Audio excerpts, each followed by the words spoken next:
पापरी येथील महिला शेतकरी शोभा बाबूराव डोंगरे यांचा उष्माघाताने मृत्यू झाला। रविवारी दुपारी ही घटना घडली। मोहोळ तालुक्यात 15 दिवसातील उष्माघातामुळे झालेला हा दुसरा मृत्यू आहे। कुटुंबियांनी दिलेल्या माहितीनुसार डोंगरे कुटुंबियांनी शेतात गुलछडी फुलांची लागवड केली आहे। सकाळी लवकर शेतात जाऊन दुपारपर्यंत फुले तोडून व्यापाऱ्यांना देण्यात येतात। त्यानुसार शोभा डोंगरे रविवारी सकाळी फुले तोडण्यासाठी शेतात गेल्या होत्या। दुपारी सुमारे 1:30 वाजेपर्यंत त्यांनी काम केले। दरम्यान त्यांचे पती बाबूराव डोंगरे शेतात आले। कडक उन्हामुळे तहान लागल्याने शोभा यांनी त्यांच्याकडील पाणी प्यायले। त्यानंतर काही वेळातच त्यांना अस्वस्थ वाटू लागले। बाबूराव डोंगरे यांनी त्यांना तात्काळ पेनूर येथील खासगी रुग्णालयात दाखल केले।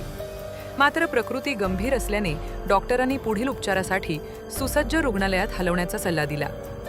पुढील रुग्णालयात नेल्यानंतर डॉक्टरांनी तपासणी करून उपचारापूर्वीच त्यांना मृत घोषित केले।